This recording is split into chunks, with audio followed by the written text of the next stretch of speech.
या देवी सर्वभूतेषु सकन्माता रूपेण संस्थिता नमस्तस्यै नमस्तस्यै नमस्तस्यै नमो नमः। स्कंदमाता की जय हो।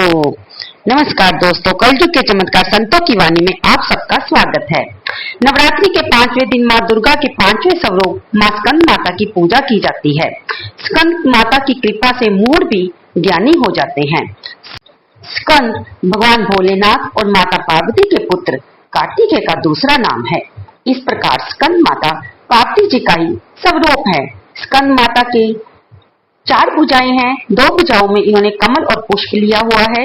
एक भुजा वर मुद्रा में भक्तों को आशीर्वाद दे रही है और एक भुजा में माता ने कार्तिकेय जी को पकड़ा हुआ है। स्कंद माता की पुरानी कथा के अनुसार एक राक्षस था तारकासुर, जिसने ब्रह्मा जी को प्रसन्न करने के लिए कठोर तप किया। उसके तप से प्रसन्न होकर ब्रह्मा जी ने उसे मनवांछित वर मांगने को कहा। तब तारकासुर ने ब्रह्मा जी से अमर होने का वरदान मांगा।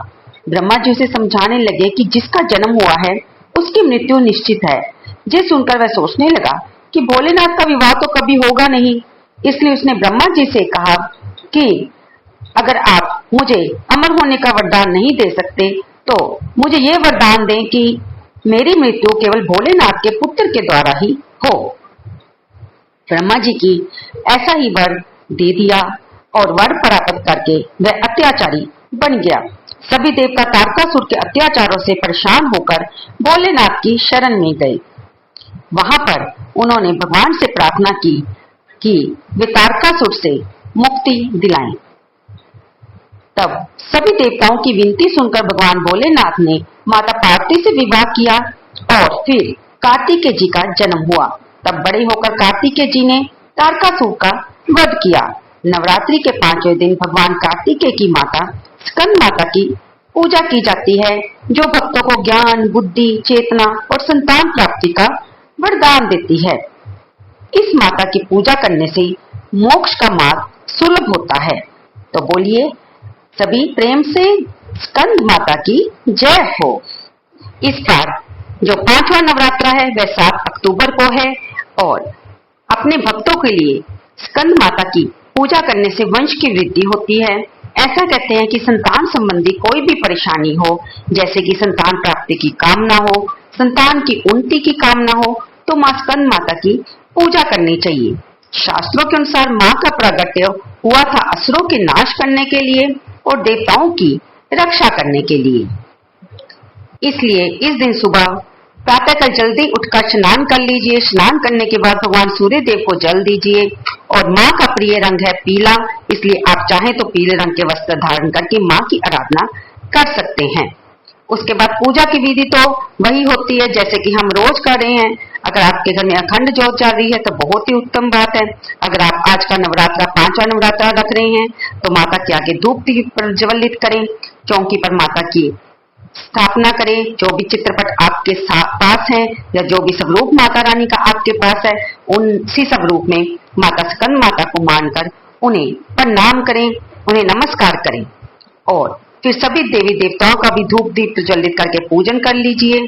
माँ को जो भी आप नवरात्रों में भोजन करते हैं वे अर्पित कीजिए और जो भी ऋतु फल है उसका भोग लगाया जाता है। माँ को खीर में केसर मिलाकर अर्पित कर सकते हैं, यानी कि दूध से बनी हुई मिठाइयाँ आप माता को अर्पित कर सकते हैं। माता को पीले रंग के पुष्प बहुत प्रिय हैं, तो गेंदे का पुष्प आप अर्पित कर सकते हैं। इसके अलावा गुड़हल का या फिर गुलाब के पुष्प भी माता को अर्पित कर सकते हैं।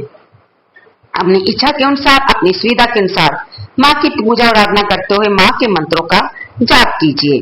माता का मंत्र आप जानते ही हैं, या देवी सर्वभूतेषु माँ स्कंद रूपेण संस्थिता नमस्तस्यै नमस्तस्यै नमस्तस्यै नमो नमः। आप इसका पाठ 11 बार भी कर सकते हैं, 21 बार भी, और समय है तो 108 बार अवश्य कीजिए। माँ की कथा को सुनिए या पढ़िए और उसके बाद माता की आरती कीजिए। परम सुखदायी माँ सबको सुख शांति और संतान प्रदान करती है और अपने बच्चों के कष्ट हरती है। माता का रूप तो निराला है।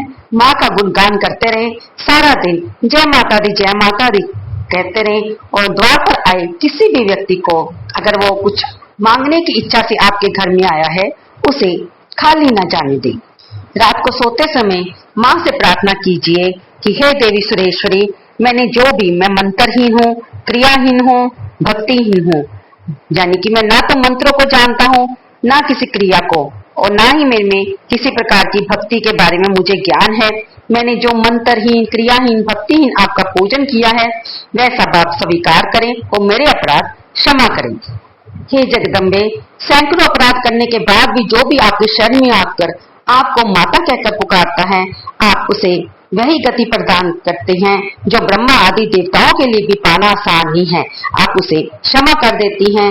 हे माता, जाने जाने में मेरे से भी जो अपराध हुए हों उसे क्षमा कीजिएगा और मेरे इस व्रत को स्वीकार कीजिएगा और मनवांछित फल दीजिएगा। तो दोस्तों, आपको ये वीडियो कैसी लगी? कृपया से लाइक करें, शेयर करें और कमेंट बॉक्स में जय माता दी लिखना बिल्कुल ना भूलें। आशा करती हूँ ये वीडियो आपको अवश्य पसंद आई होगी। धन्यवाद दोस्तों।